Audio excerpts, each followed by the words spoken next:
शेवट काय तुका म्हणे जाय एक वेळ म्हणे जाय एक वेळ जाय एक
पंढरीसी पंढरीच्या लोकांना हे अभिमान पाया पडे जन एकमेका तुका म्हणे जाय एक वेळ पंढरी तुका म्हणे जाय एक वेळ पंढरी तयाची घरी अमनय पंढरीच्या लोकांना हे अभिमान पाया पडे जन एकमेका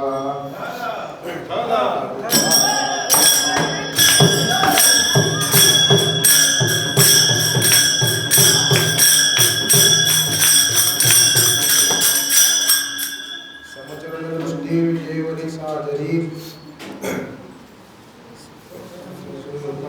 बुधानम जगन्नेत पाने मंडलम मंडनाना करुण तुलसीमाला कंदरम कंजनेत्रम सदैवहासं विठ्ठलं चिन्तयामि पांडुरंगा करो प्रथम नमः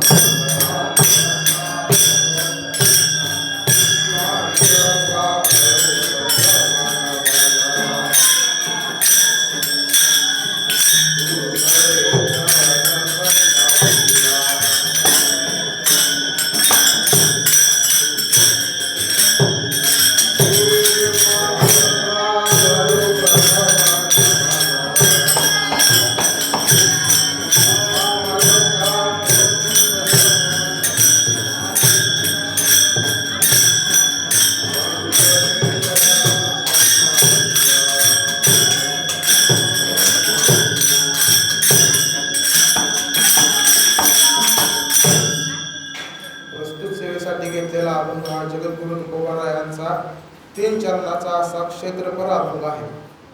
तुकाराम महाराज या अभंगात पहिल्यांदाच असं म्हणतात की वाराणसी गया पाहिली द्वारिका. आता आपण तुकाराम महाराजाचं सगळं चरित्र पाहिलं, सर्व पाहिलं, त्याच्यात कुठं तुकाराम महाराज कुठं तीर्थयात्रेला गेले किंवा काशीला गेले, गयेला गेले, प्रयागला गेले असं कुठे लिहिलंय का हो? मग इथं तुकाराम महाराज पाहिले असे का म्हणतात? तर पाहण्याचे भरपूर प्रकार आहेत. पाहणं म्हणजे फक्त डोळ्याने पाहणं, तिथं जाऊन पाहणं असं नाही, त्याचे खूप प्रकार आहेत. पहिलं म्हणजे तिथं प्रत्यक्षात जाऊन पाहणं. तसं तुकाराम महाराज गेले का? तर गेले नाहीत. तिथं काशीला गेले नाहीत, वाराणसीला नाही, कुठं गेले नाहीत. मग तुकाराम महाराज तरी पण कसं म्हणतात? तर तुकाराम महाराजांनी ते अंतरचक्षुने पाहिलेत. ते आता कानावर पडतं, कोणतरी जाऊन आलेलं असतं, नातेवाईक गावातले लोक, ते येऊन सांगतात आम्ही जाऊन आलो काशीला, गंगा आहे, काशी विश्वेश्वर आहे, त्याच्या पाया पडून आलो असं सांगतात. त्यानं जे ऐकलेलं असतं त्याला सुद्धा पाहणं म्हणतात. तिसरं अनुभवानं, म्हणजे अनुभव घेतलेला असतो कोणाला तरी किंवा ह्यानं असं पाहिलेलं असतं. चौथं म्हणजे अंतरचक्षुने. तुकाराम महाराजांनी ते अंतरचक्षुनेही पाहिले आहे सर्व. आणि अजून म्हणजे पूर्वजन्मी पाहिलेलं असतं ते सुद्धा. आता आपल्याला आठवत नाही पूर्वीच्या जन्माचं, पण तुकाराम महाराजांना आठवतात. तुकाराम महाराजांना कशावरून आठवते? तर जगद्गुरु तुका अवतार नाम याचा संप्रदाय सगळीचा येतो. तुकाराम महाराज म्हणजे भक्त प्रल्हाद जो आहे, त्या भक्त प्रल्हादाचं पुढचं रूप म्हणजे अंगद, उद्धव, आणि उद्धव नंतर नामदेव महाराज, नामदेव महाराज नंतर तुकाराम महाराज. असं नामदेव महाराजांनी पाहिलेला म्हणजे नामदेव महाराज तीर्थावळीचे अभंग आहेत नामदेव महाराजांचे. तर त्यात नामदेव महाराजांनी सर्व तीर्थयात्रा केलेली आहे. त्यामुळे नामदेव महाराजांनी पाहिलं म्हणून तुकाराम महाराजांनी पाहिलं, म्हणून तुकाराम महाराज इथून पाहिलं असं वापरतात. त्यानंतर वाराणसी गया. मग वाराणसी गया हे म्हणजे प्रतीक रूपाने घेतलेले हे 3 स्थळ आहेत. वाराणसी का? आता वाराणसीचं आपल्याला सर्वांना माहिती आहे किती मोठं आहे वाराणसी, काय आहे. वाराणसीला अनेक नाव आहेत. वाराणसी, काशी, परत अविमुक्तेश्वर, कपाल क्षेत्र, असे अनेक नाव आहेत. आनंदवन, असे भरपूर नाव आहेत. काशी म्हणजे काय? काशी म्हणजे जिथून तेज प्रकाशते असेल त्याला काशी म्हणतात. म्हणून तिथनं महादेवाचं तेज प्रकाशित राहतं नेहमी, म्हणून ती काशी. परत अजून अविमुक्त क्षेत्र, जिथं मुक्ती मिळते अशा ह्याला अविमुक्ते, म्हणून ते अविमुक्तेश्वर आहे. तिसरं कपाल क्षेत्र. कपाल क्षेत्र का म्हणले हो? ब्रह्म्याचं जेव्हा महादेवाने शिर कापलं, 5 शिर होते ब्रह्मदेवाला, त्यातलं एक शिर महादेवाने त्रिशूलाने कापलं. म्हणून महादेवाला ब्रह्मदेवाने शाप दिला की हे तू मस्तक माझं घेऊन रानोरान हिंडशील, पण तुला हे इथनं मुक्ती कधी मिळणार नाही. परत नंतर ब्रह्मदेवानेच त्यांना शाप दिला की माझ्या क्षेत्री तू गेल्यावर तिथं ते मस्तकाचे 1000 तुकडे होतील, तिथं तू मुक्त होशील. असं महादेव मग ते सगळं हिंडा लागले. जेव्हा ते काशीत आले तेव्हा तिथं त्या ब्रह्मदेवाच्या मस्तकाचे 1000 तुकडे झाले. म्हणून ते कपाल क्षेत्र. आनंदवंद असं हे नाव आहे. आनंदवंद का म्हणले हो काशीला? कारण काशीत आनंद वाटतो गेले की आपल्याला. पहा तुम्ही गेले असताल सर्व, तिथे गेले की आनंद वाटतो, म्हणून आनंद म्हणलेला आहे. तसंच वाराणसी हे धर्मपीठ आहे. धर्मपीठ काय? कारण तिथं सर्व धर्मज्ञ आहे लोक असे तिथे तर पीठ आहे ते धर्माचं. अजून तिथे भरपूर आहे, काय विद्या आहे, विद्या भरपूर आहे. धर्मपीठ म्हणतात काशीला त्यामुळे. आणि धर्मपीठ ही म्हणलेलं आहे. परत म्हणून तुकाराम महाराज पहिल्यांदा म्हणतात की वाराणसी. दुसरं म्हणजे गया. गया का सांगितले आहे? कारण गयेला इतकं महत्त्व आहे. आता गयाचं आपल्याला माहीत असेल की तिथं विष्णूचं पद आहे, विष्णुपद आहे. पण ते विष्णुपद कसं आहे? तिथं गयासूर नावाचा मोठा असुर होता. त्यानं 1000 वर्ष तपस्या केली, विष्णूला प्रसन्न केलं, ब्रह्माला प्रसन्न केलं.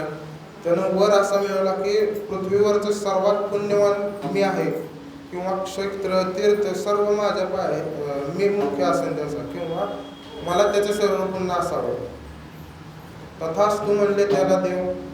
तो पुण्यवान झाला, पृथ्वीवरचा सर्वात बलाढ्य किंवा पुण्यवान असा व्यक्ती झाला.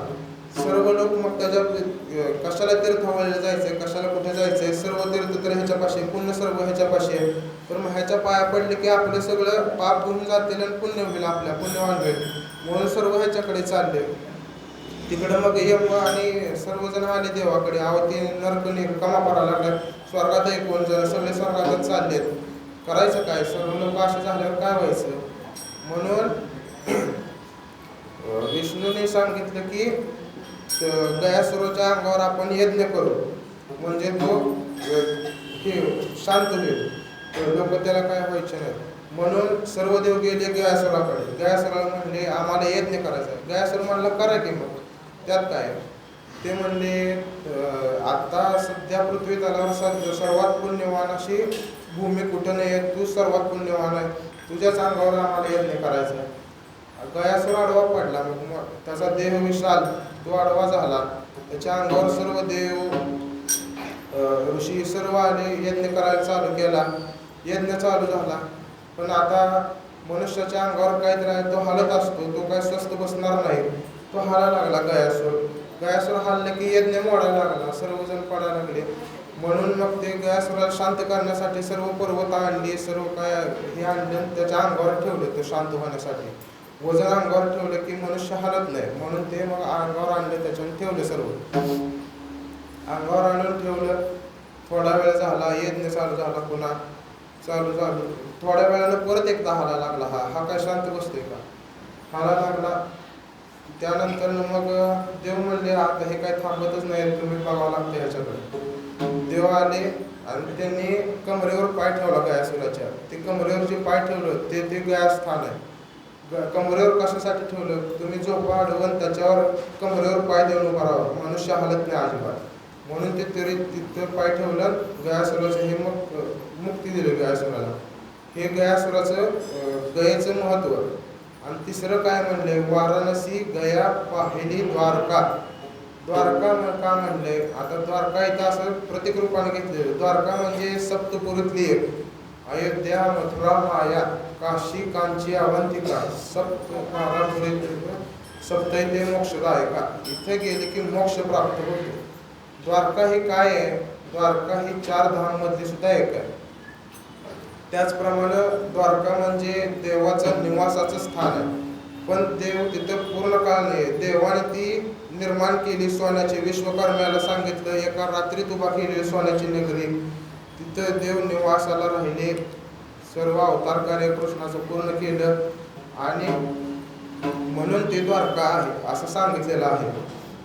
तर काशीचं असं क्षेत्र सांगताना एकनाथ महाराजांनी सांगितलंय, त्रिशूळावरी काशीपुरी चक्रावरी पंढरी, त्रिशूळावरी काशीपुरी चक्रावरी पंढरी, दोघे सारखे सारखे विश्वनाथ विठ्ठल सखे.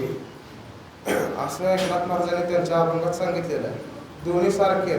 तरी पण तुकाराम महाराज पुढे जाऊन काय म्हणतात, वाराणसी गया पाहिली द्वारका, परी नये तुका पंढरीसी. आता इथं तुका जे आहे ते तुकाराम महाराज म्हणून वापरलेले नाही. आपण अभंगात वापरताना तुका आले की म्हणतो हा तुकाराम महाराजाचा अभंग आहे. बाप ब्रह्मादेवीवरून म्हणले की ज्ञानोबरायचं आहे असं आपण समजतो.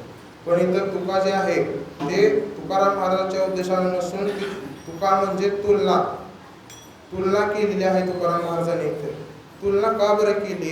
एवढं सर्व काशीचं महिमान मोठं आहे, सर्व काही मोठं आहे, द्वारकेचं महिमान मोठं आहे, गयासुराचं मोठं आहे, तरी पण तुकाराम महाराजांनी त्याला मग निंदर असं तुलना का केली? कशाशी केली तुलना? तर पंढरीशी. तुकाराम महाराजांनी तुलना करताना पंढरीची केली आहे. इथं तुकाराम महाराज असं सांगताना म्हणतात की आता का वाराणसीत काय आहे? धर्मपीठ आहे, सर्व काय, गंगा आहे, वारणा आहे, त्या दोन्ही नदीचा संगम आहे म्हणून तिथं वाराणसी असं पण म्हणतात त्याला. मग एवढं सर्व असून तरी सुद्धा पंढरी क्षेत्र का पुण्य आहे? तर काशीला गेलं की मोक्ष प्राप्त होतं, पण नुसतं ते सोपं नाही मोक्ष प्राप्त होणं. त्यासाठी काशीला राहावं लागतं. काशीत राहिलं तर मोक्ष प्राप्त होतो. पण नुसतं तेवढं नाही आहे. काशीत राहून तुम्हाला तिथंच मृत्यू आला तर मोक्ष प्राप्त आहे. पण मृत्यू असा साधा यायला नाही पाहिजे. तिथं तुम्ही राहिलं पाहिजे. शिवरात्रीच्या दिवशी मृत्यू झाला पाहिजे. पण एवढं शिवरात्री सुद्धा नाही, महाशिवरात्र पाहिजे. महाशिवरात्रीला सुद्धा नाही, महाशिवरात्रीच्या रात्री मध्यरात्री तुमचा मृत्यू झाला तर तुम्हाला तिथं मोक्ष प्राप्त होईल असं आहे. मग आता मृत्यू काय आपल्या हातात आहे का? मृत्यू हातात नाही आपल्या, म्हणून ते काही मोक्ष नाही. इथं पंढरीत बघा, देवाच्या पायावर एकदा डोकं ठेवा, तुम्हाला मोक्ष मिळाला. तुमचं सरळ वैकुंठाला तिकीट बुक झालं असं सांगितलेलं आहे. आणि अशी ही काशीशी तुलना केलेली आहे. परत पुन्हा गया हे काय आहे? गयेचं महत्त्व एवढं सांगितलेलं आहे, मागाशी सांगितलं सर्व. तिथं पुण्यभूमी आहे, ते सर्वात विष्णूचं एक पद आहे तिथं. पण तुलना करताना इकडं भगवंताचं तिथे एक पाऊल आहे, पण पंढरपुरात 2 पाऊल आहे. समचरण दृष्टी अशी आहे. गयेत नुसतं म्हणजे एकच पाऊल आहे, इथं 2 पाऊल आहेत. देव इथं पूर्ण रूपाने, तिथं अर्ध आहे. तर गयेला नुसतं असं महिमान हे नाही. गयेत जर का आता गयेला गेल्यावर काय करायचं? श्राद्ध करायचं, पिंडदान करायचं, हे गयेचं महत्त्व. पण नुसतं श्राद्ध करून चालत नाही. श्राद्ध करायचं तिथं, ते झाल्यावर चौल करायचं. चौल केल्यावर नंतर ना भगवे वस्त्र घालून राहायचं. भगवे वस्त्र घालून तिथंच महिनाभर राहायचं. तिथं श्राद्ध विद्ध करायचं. पुन्हा नदीच्या तीरावर करायचं ते सर्व. आणि ते झालं की गयेला जी गयेची पंचकृषी आहे त्याला दुधाची धार लावायची, प्रदक्षिणा घालायची. मग ते दूध एवढं कुठनं आणायचं बघा आता. हे सर्व गयेचं. आणि तिथनं परत घरी आल्यावर घरी डायरेक्ट यायचं नाही. महिनाभर ती आठवडाभर गावाच्या बाहेरच्या मारुतीच्या मंदिरात राहायचं. असं हे सर्व गयेचं नियम आहे. पण पंढरीत तसं आहे का? पंढरीत तसं नाही. गयेला येते विष्णुपदाला या, पाया पडा, देवाच्या पाया पडा. तुम्हाला सर्व काही श्राद्ध वगैरे काही करायची गरज नाही, नियम नाही, धर्म नाही, काही नाही. फक्त देवाच्या चरणाशी लीन व्हायचं. असं गयेचं महत्त्व आहे. आणि तिसरं काय आहे? द्वारका. आता द्वारका आपल्याला सगळ्यांना माहिती आहे. देवाने तिथे निवास केला, लीला केल्या. देवाने स्वतःनं बांधलेली आहे ती नगरी, सोन्याची नगरी आहे. पण देवाने ती शिल्लक ठेवली का हो? देवाने ती स्वतःला बुडवली. देव तिथं आहेत का? तर देव तिथनं अवतार कार्य समाप्त झाले की पंढरीत आले. म्हणून पंढरीचं क्षेत्र थोर आहे असं तुकाराम महाराज त्यांच्या पहिल्या चरणात सांगतात.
सांगताना सांगितले हे सर्व वाराणसी गया पाहिली द्वारका परी नये तुका पंढरीसी. आता तुम्ही एवढं पंढरपूरचं महात्म्य सांगताय, सर्व सांगताय. आता काशी जे क्षेत्र आहे ह्याचं तीर्थ सांगताना प्रल्हाद महाराजांच्या जीवनात एक प्रसंग घडला. प्रल्हाद महाराज सर्वजण जसं काशीला जातात, महत्व आहे तीर्थाला जायला पाहिजे, क्षेत्राला जायला पाहिजे, असं काशीचं महत्व आहे किंवा तीर्थाचं क्षेत्राचं महत्व आहे.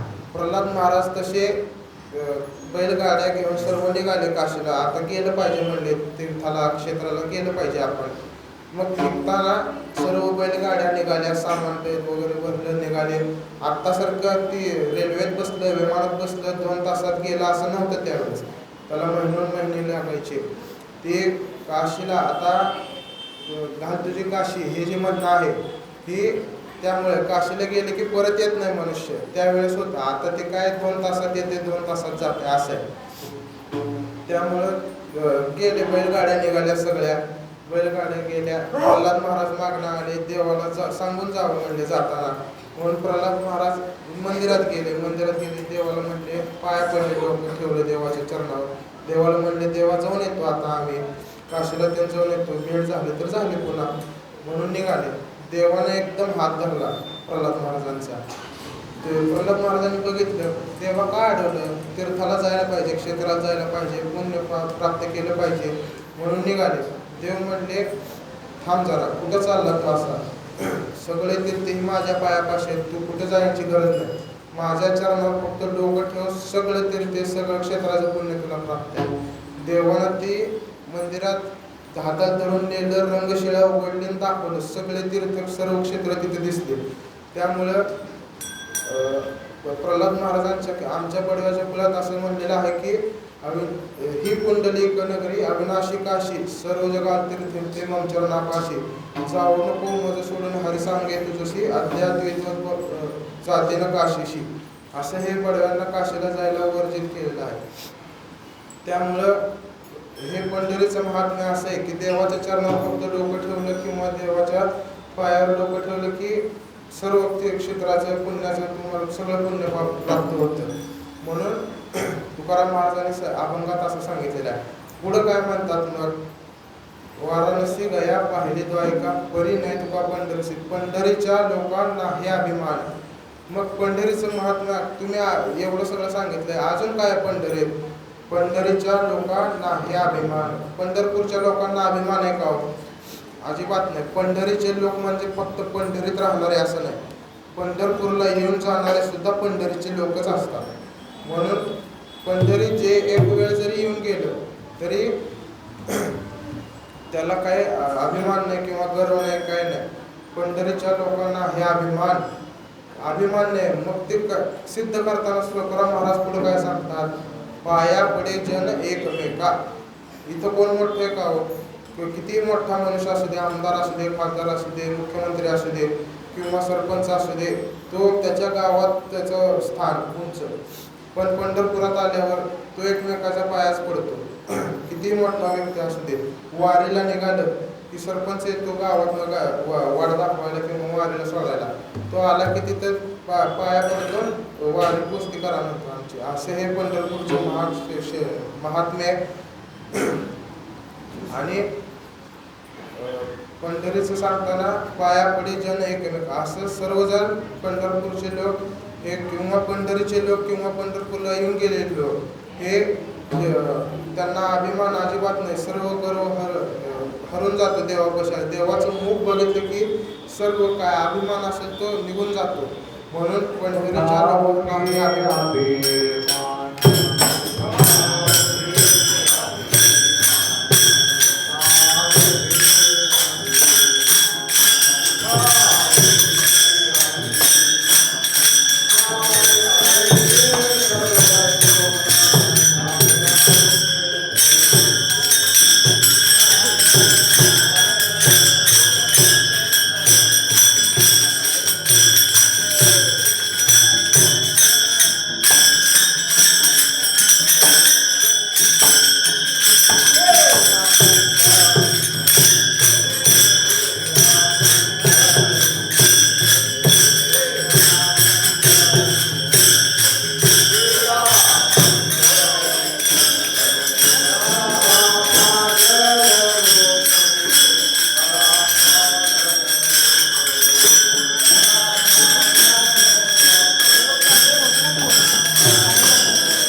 स्थळपूर ते या पंढरीसी गडे असं पंढरपूरचं अभिमान आहे किंवा पंढरीच्या लोकांना अभिमान अजिबात नाही, असं पंढरपूरचं महत्व आहे.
तुकाराम महाराजांनी पंढरीचं महत्त्व सांगितलंय. सर्व तीर्थालिंद क्षेत्रातले हे तीन सांगितले. वाराणसी, गया, पाहिली, द्वारका हे 3 प्रतीक रूप आहेत. पण पुढं जाण्यापूर्वी आज ज्यांची पुण्यतिथी आहे, हा सप्ताह ज्यांच्या पुण्यतिथीचा सोहळा चालू आहे, त्यांचं पुण्यतिथी दिवस हा आजचा. हे प्रल्हाद महाराज, संत प्रल्हाद महाराज वडवे कोण होते? प्रल्हाद महाराज हे देवाचे जवळचे, सर्वात जवळचे भक्त होते. हे प्रल्हाद महाराज म्हणजे कोण हो? जो भक्त प्रल्हाद आहे, ज्या नरसिंह रूप प्रकट झालं, भक्ताला वाचवलं देवानं. भक्त प्रल्हादाला वाचवलं, जवळ मांडीवर घेतलं. पण जसं देव कोणाचे उपकार ठेवत नाही, तसं संतही कोणाचे उपकार ठेवत नाही. म्हणून प्रल्हाद महाराज म्हणजे हे भक्त प्रल्हादच आहे. जेव्हा पंढरपुरावर आक्रमण झाले, अफजल खानाचे आक्रमण आले, औरंगजेबाचं आक्रमण आलं, त्यावेळेस जसं देवानं भक्ताला राखलं, तसं भक्तानेही देवाला राखलं.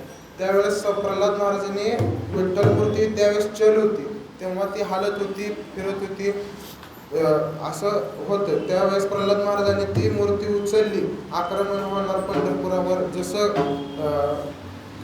खालना अफजल खान मंदिर फोडत आलता, तुळजापूर, शिंगणापूर असं फोडत आलतात, तसं पंढरपुरातही या लागलेला ही बातमी कानावर आल्यावर प्रल्हाद महाराजांनी देवाला तिथनं उचललं आणि स्वतःच्या तरगळात आणून ठेवलं. ते तरगळात देव राखला आणि पुन्हा औरंगजेब ज्यावेळेस आला, त्यावेळेस पुन्हा एकदा तरगळात, तसंच देगावचे जे गाडगे पाटील आहेत त्यांच्या विहिरीत ठेवला, त्यांनी तिथं ठेवला. असं देवाला रक्षले भक्तांना सुद्धा. भक्त हे कोणाचे उपकार ठेवत नाही, हे दिसून येतं. तसंच पुढं काय, ज्या वेळेस शिवाजी महाराजांचा राज्याभिषेक ठरला, त्या राज्याभिषेकाचं आमंत्रण हे प्रल्हाद महाराजांना सुद्धा होतं. हे आपल्या पंढरपूरचं महत्त्व एवढं आहे. त्यामुळं आणि हे कडव्याच्या कुळात होतं. मग जसं काशी हे धर्मपीठ आहे, तसं पंढरपूर हे धर्मपीठ आहे. आणि असा महात्मा पंढरपुरात आहे हे पाहून काकाभट्ट सुद्धा पंढरपुरात येऊन गेले, असा उल्लेख आहे. काकाभट्ट ज्यावेळेस आले, त्यावेळेस प्रल्हाद महाराजांच्या घरी राहिले. प्रल्हाद महाराजांना ते म्हणले, तुम्ही एवढं तुमचं वारकरी संप्रदायाचं सांगता, महत्त्व सांगता, काय महत्त्व आहे एवढं, तुम्ही काय केलंय? त्यावेळेस प्रल्हाद महाराजांनी माऊलींचा अमृतानुभव जो अभंग आहे, अमृतानुभव जो ग्रंथ आहे, तो त्यांना सांगितला. पण त्यांना ते मराठी येत नव्हते. मग ते संस्कृत करून सांगा म्हणले आम्हाला. म्हणून प्रल्हाद महाराजांनी त्यावेळेस अमृतानुभव हा ग्रंथ संस्कृतमध्ये करून काकाभट्टांना सांगितला. असं काकाभट्ट 3 महिने पंढरपुरात राहिले साला. असं प्रल्हाद महाराजांचं महत्त्व आहे. आणि जो प्रल्हाद महाराजांनी तसंच हे एवढं महत्त्व आहे, ते प्रल्हाद महाराज देवाला साक्षात देव रात्री घरी यायचा, काय आपलं ते सारीपाट खेळायचा देवा प्रल्हाद महाराजांसोबत सर्व असं असायचं. आणि रात्री जसं प्रल्हाद महाराजांचं आता देवाचा काकडा चालू झाला की काकड्याला आधी प्रल्हाद महाराजांच्या घरी व्हायचं आणि मग देवळात काकडा व्हायचा. असं म्हणजे देवाला देव इथं असायचं म्हणून देवाला चला आता देवळात असं सांगायला यायचं. त्यामुळं प्रल्हाद महाराजांचं महत्त्व एवढं आहे. आणि तसंच प्रल्हाद महाराज जे देवाला भागवत सांगायचे, रोज भागवत सांगायचे. भागवत सांगताना देव स्वतः पाटावर येऊन बसायचे, प्रल्हाद महाराजांच्या समोर स्वतः भागवत ऐकायचा. आणि असं भागवत चालू असताना देवळात प्रल्हाद महाराज भागवत संपलं आणि प्रल्हाद महाराजांनी पोथीवर डोके ठेवले, तिथंच त्यांचं देहावसन झालं. तो आजचा दिवस प्रल्हाद महाराजांचा आजचा पुण्यतिथीचा हा दिवस देवळात आपण नामदेव पायरीपासून सरळ आत गेलो की डाव्या बाजूला एक तुळशी वृंदावन आहे, तिथं ती प्रल्हाद महाराजांची समाधी आहे. तसंच प्रल्हाद देवळाच्या बाजूला तिथं प्रल्हाद महाराजांचं निवासस्थान होतं, तिथेही त्यांची समाधी आहे. आणि प्रल्हाद महाराजांचे देहावसन झाल्यावर ते ज्यांचे अंत्यविधी केले ते म्हणजे 2 प्रकारे झाले होते. जलसमाधी सुद्धा आहे त्यांची आणि भूसमाधी सुद्धा आहे. अशी नदीलाही पुंडलिकासमोर त्यांची समाधी आहे. हे एवढं आजचं प्रल्हाद महाराजांचं महत्त्व आहे. आणि हे सर्व पाहून म्हणून पंढरीच्या लोकांना हे अभिमान पाया पडे जन एकमेका. पंढरपूरचा असं सर्व महिमान आहे. आणि तुकाराम महाराज मग पुढं काय म्हणतात, नुसतं एवढं नाही आहे, पंढरपूरला तुम्ही येऊन गेला, तुका म्हणे जाय एक वेळ पंढरी. पंढरपुरात फक्त एकदा जावा, दररोज जावा असं नाही. पण पंढरपुरात आले की कसं आहे हो, पंढरपुरात आले की पंढरीचे भूत मोठे आल्या गेल्या झडपी वाटे, असं हे पंढरपूरचं भूत आहे. पंढरपूरला फक्त एकदा या, तो परत येणारच, तो परत येत नाही असं नाही. एकदा आला की पंढरपूरला तू कायमची वारी करणारच. त्यानंतर पण तुका म्हणे जाय एक वेळ पंढरी. पंढरीत तुम्ही फक्त एकदा जावा. पंढरीत गेल्यानं काय होतंय तर पंढरीत एकदा गेला तयाचे घरी यम नये. यम नये म्हणजे तो मृत्यूला जाणार नाही असं नाही बरं का.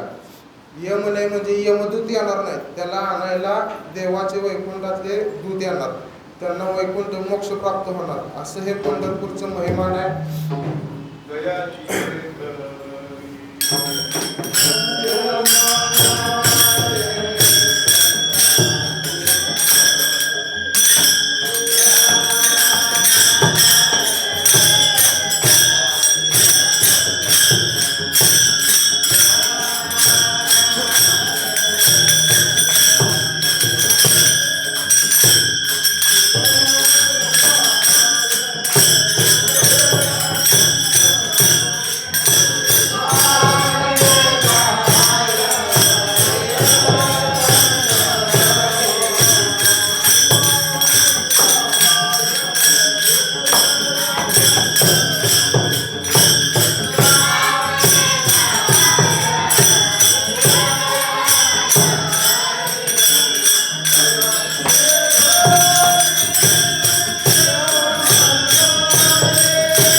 तुकोबा यांनी या अभंगात सांगितलेलं आहे. पंढरीच्या त्याच्या घरी यम येत नाही, त्याला वैकुंठाला न्यायला देवाचे दूत येतात, असं हे सर्व तुकाराम महाराजांनी त्यांच्या त्या 3 चरणाच्या अभंगात क्षेत्राचं महिमान सांगितलेलं आहे. तसंच पंढरी क्षेत्राचं असं थोर असं महिमान सांगितलेलं आहे. आणि झालेली सेवा पंढरीरायाच्या चरणी, तसंच आमचे पुरुष प्रल्हाद महाराज बडवे यांच्या चरणी समर्पण करतो आणि सेवेला पूर्ण करतो.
आजची जी ही सेवा आहे ही प्रसाद महाराज बडवे यांची होती.